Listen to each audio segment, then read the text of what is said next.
Hey everyone, before we get going with this episode of Eager to Know, I wanted to let you know that I am having an art show the entire month of August in Brattleboro. It will be all new oil paintings of mine. Fabris Finestrae, or Windows for the Workers, opens Friday 5 p.m. at 18 Harmony Place in downtown Brattleboro. This will also be the first Friday of the month, so it will be Art Walk, and Brattleboro will be energized with lots of people, music, art, and fun. My show will be open weekends the entire month of August. Please visit rickyartist.com for all the details. I hope to see you Friday evening, August 4th at 18 Harmony Place in Brattleboro. Now let's get going with this episode of Eager to Know. I am an artist living in beautiful Vermont, USA, and I have a lot of questions. So I engage the minds of the people that I meet. Poets, writers, artists. I explore what's inside and share it with you. My name is Ricky McEachran, and I am eager to know. Hello everyone, welcome to Eager to Know, and today we are going to be talking about my upcoming art show, Fabris Finestrae, which is happening in Brattleboro, Vermont, the month of August, and we are having John Hadden talk to me about the artwork. Great. Rick, is there anything you want to say about what inspired you to do this show? Sure. Well, I'm always looking to do a show. I'm always looking for an excuse to get my artwork out in the world. And I came up with this topic of the beauty that we find in work. Oftentimes, we think of work as a place of drudgery, etc. But I recall that work for me is oftentimes a place of beauty, whether it's a coworker that became a really good friend, or sometimes I will be looking out the window of an office and I will see something spectacular.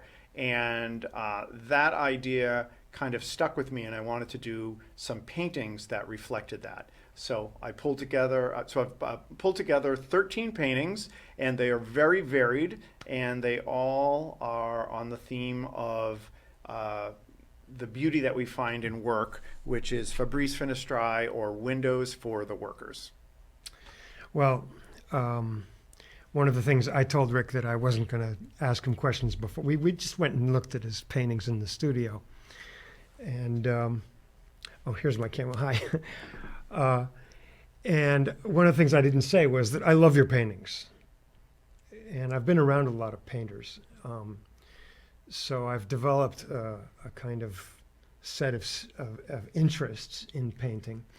And one of the things I like about your painting is that it's very much influenced by your imagination. It's not just a copy of what it is you see. It starts with that, and then it goes somewhere. Is that right? Absolutely. And one of the things I noticed was that your earlier paintings, how long have you been at it? I probably started painting around 2011. So what is that, 12 years? Yeah, okay. So would I be right in saying that it seemed to me that your earlier paintings were literally darker in hue? Like they used, it was almost, some of them were almost like black and white, almost, with faint colors here and there, and that your more recent paintings are more bright and have primary colors and sort of bright optimistically too, emotionally. What do you think about that? Yeah. Well, I know that I don't know about the color and saturation of my earlier paintings. I know the feeling of my original paintings were very serious and dark. Yeah. I remember the first time I ever took my paintings to a gallery in Provincetown. I was like lugging all these paintings around, and I brought them to a gallery, and he said, these paintings are really dark. And it wasn't like it was, the subject matter was dark. I mean, they were of like buildings and structures. But I think there was something inside of me that was a dark part of me that was trying to get out. I think that's what was going on. I think at that point in my life, I probably came off as positive and happy all the time, and there was a dark seriousness that had no way of getting out. And I think that's what must have been going on. It certainly wasn't conscious. I think now I'm able to be a little bit more varied. Some of my stuff is very bright and happy, and some of it is dark and serious. Well, another thing I know about you that's changed recently is that you moved here Yeah. from Chicago. Yeah, from Chicago. I only lived in Chicago for 4 years, but yeah, I moved here from Chicago. So that's a huge change Yeah. from a vibrant and some might say a dark Yeah. city atmosphere. Yeah. I know in the theater there's a lot of Chicagoans pride themselves on dark matter Yeah. in the theater, Steppenwolf Theater, Yeah. and the Second City, and do you think there's a kind of a parallel shift both in your paintings and in your move? Oh yeah. So I did a series of paintings. I don't remember the details, but it was I did an art show called Motel, and it was all about motels. A lot of them like abandoned motels, and the subtitle of the show was "A Safe Place to Be Sad." Great. So obviously that was very dark. Now the show did spectacularly. Like I sold almost everything, and they were very well received. And I didn't really think anything of it. But what's interesting is when I moved to Vermont, there was a gap between when I moved here and when I started painting. And I probably had been living here 4 months, and I hadn't painted at all. And I wasn't sure what was going to come out. And wouldn't you know, when I started painting, when I moved to Vermont, everything was bright colors and happy, and it was fascinating. So what accounts for that, do you think? I just think it's the energy and how I'm feeling inside. I think deep down inside, not at a conscious level. I think oftentimes that is what comes out in the canvas. You mentioned that my paintings are reflecting my imagination. I wouldn't necessarily. It's sort of my imagination, but it's definitely more my subconscious is coming out. Like there's something that comes out that is a little bit outside of my intention. It just sort of comes out, and it's interesting that all of those first Vermont paintings, they all came out very bright because I was so happy, and everything here is so bright and positive, and not that Chicago. Is all sorts of things. But I think that there was something about moving here to Vermont that I was full of such hope that I think it came out. Well, going into your studio, heading up into the attic, your attic in your studio is a gorgeous space. And I think I said, wow, this must have given you a good feeling when you first walked up here.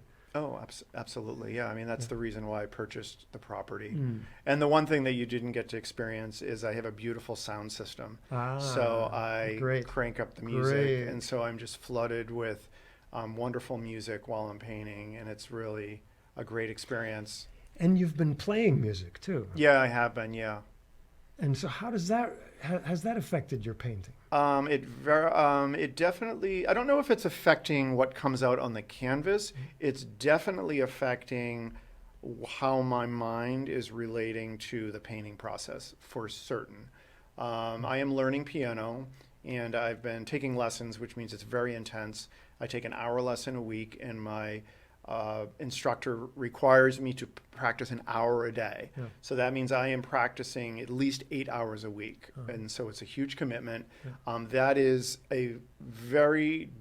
these unique parts of your brain that are, it's very intense that you are using. And it's all about relationships and, relative nature of things. That's how notes are. It's about pattern and about, and so when I get in front of the canvas and I start painting, I can definitely feel a difference. And the other thing that's happening is when I take a break from painting, I used to go on my phone, and now I go to my piano and I'll just play piano for 15 minutes. Neat. Well, you said you were making a distinction between imagination and subconscious.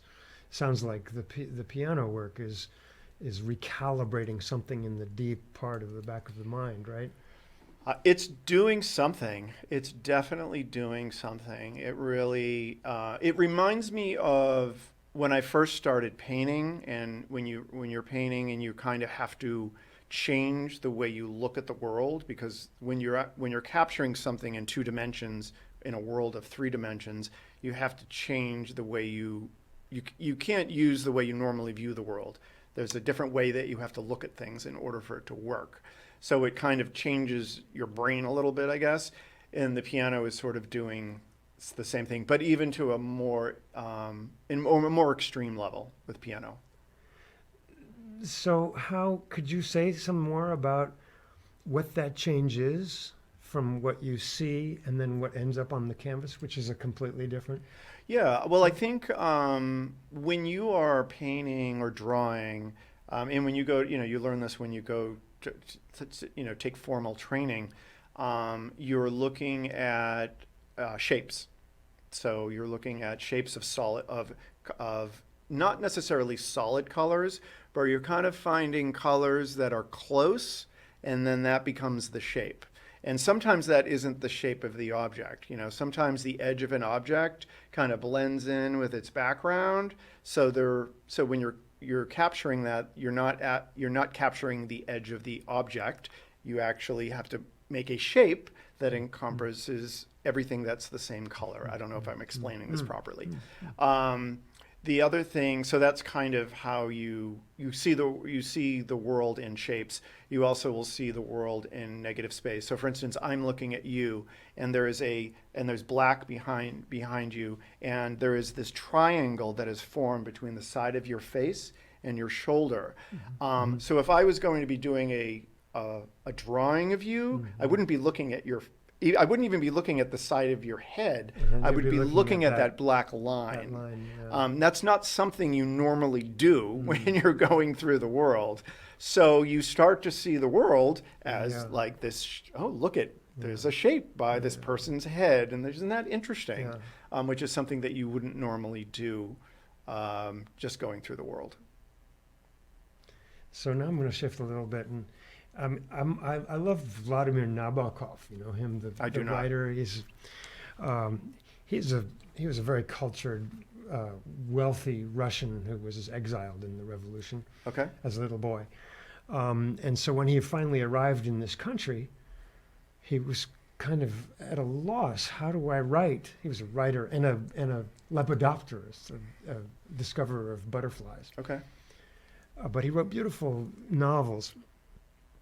And one of his earlier ones is called Lolita, which was a scandal because it's this 13-year-old girl and this older professor. And he became really interested in the writing about motels in the United States and the different signs and the neon and the way the motels are shaped. And I saw some of that in your paintings. Can you say something about what draws you to that kind of a landscape? Well, the motel stuff in particular, I just remember when I was a kid, we grew up with like no money, so we never went on vacation. But I remember we would go to like drive through New Hampshire, and I remember seeing all these old motels with the pool in front and the neon sign, and it just seemed like the most luxurious thing to be able to stay there. And I just always dreamed that I could just go into this motel room and stay with my family and go swimming in the pool. And I think that was something, there was something about it that had a sense of warmth to it. And I think that was part of it. But also I think that, as I mentioned, the name of the subtitle of that show was A Safe Place to Be Sad. And I think there was also something about it that a lot of the motels were former glory, mid-century modern type motels. And now they were, I don't know what was going on in them. They were barely open now when I took a photo of them. I don't know. There was something about them that it seemed like a safe place to be. When you're sad and depressed, I like to be in a safe place by myself where it's like maybe rainy. I don't like it to be bright and sunny. So I think that was kind of where that. To me, it reminds me of like the Bates Motel. In Psycho, or a lot of noir movies that have the motel, and there's something kind of forbidding about them. But you find that comforting? Well, I mean, there's so many things I could talk about the motel thing, but there's something about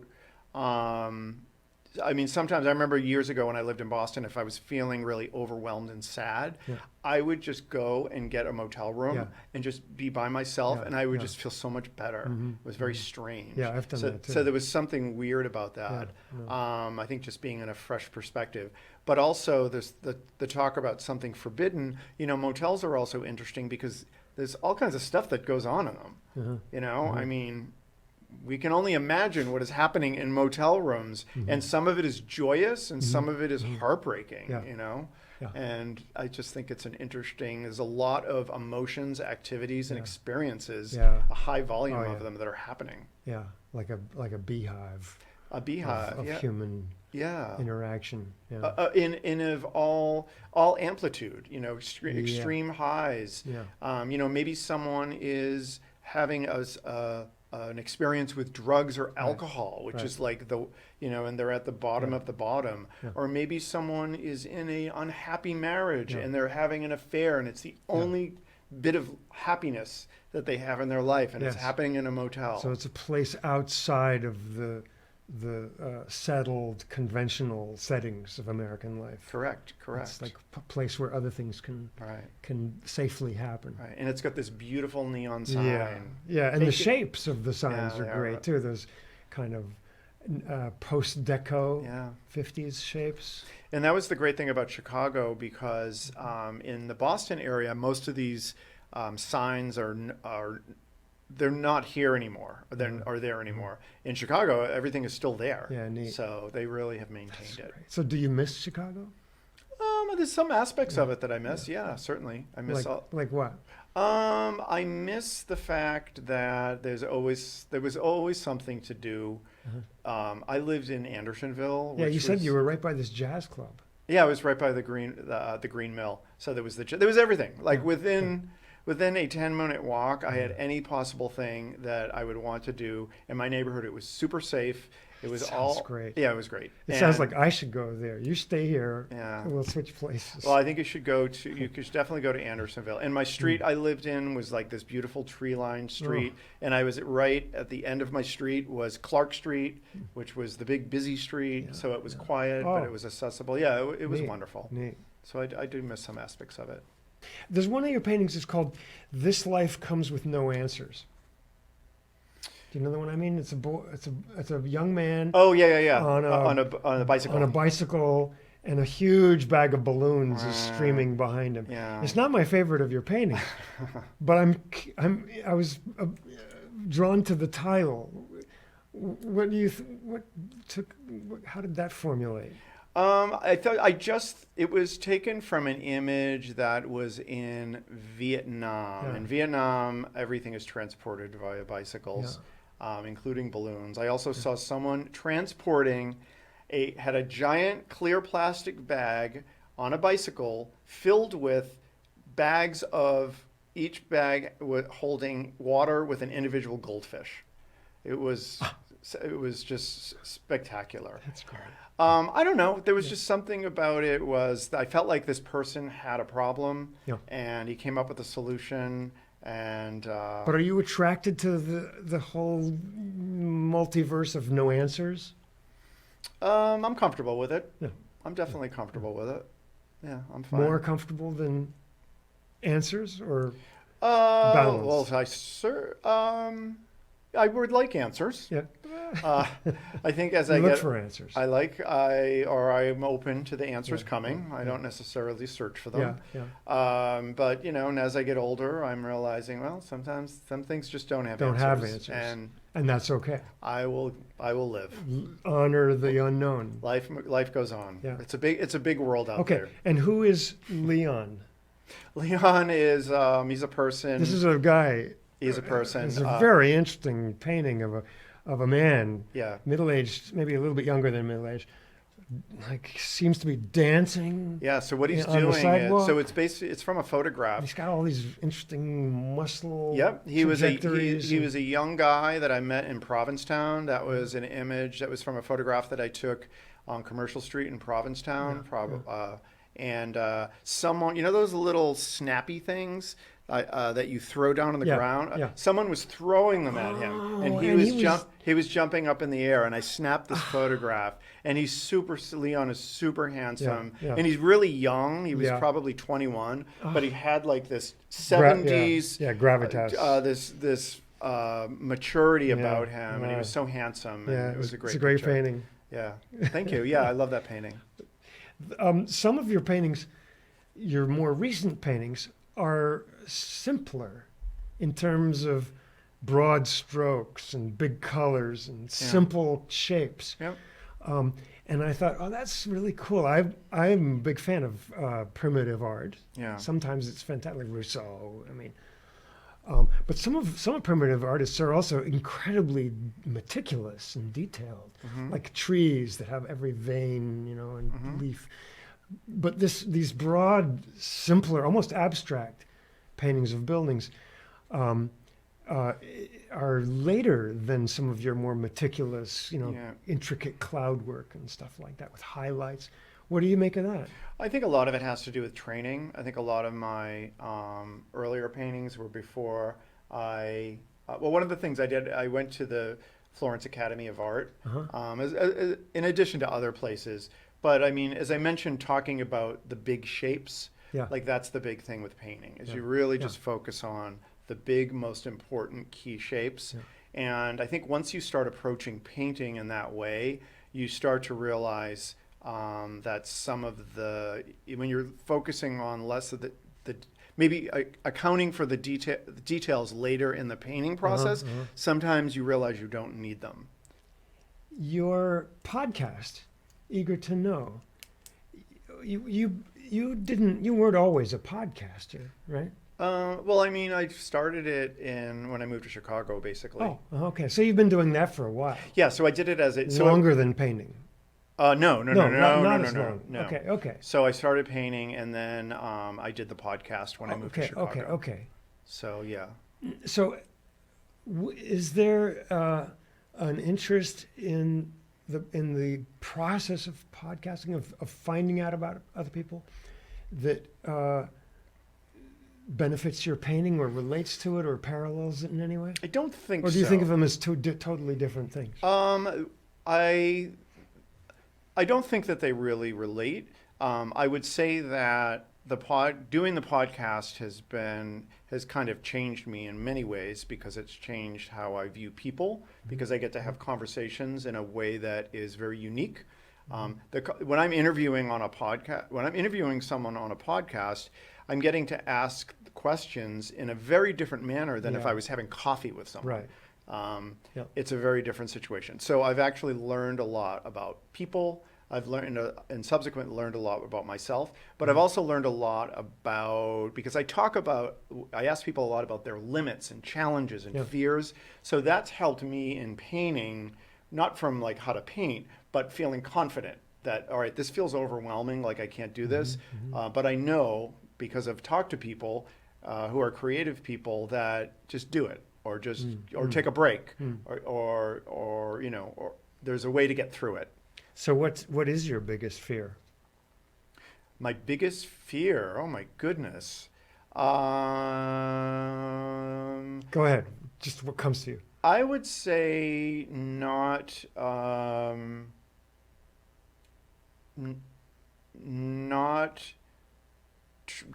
trying new things. I don't want to look back and say, I'm less afraid of failing at something. I'm much more afraid of looking back and saying, I never tried something. So, of course, failing doesn't feel great. It certainly doesn't feel great. But I love... But you learn a lot from failing. You learn a lot, and I love trying new things. I love doing new things. And what is the biggest source of your feeling good about things?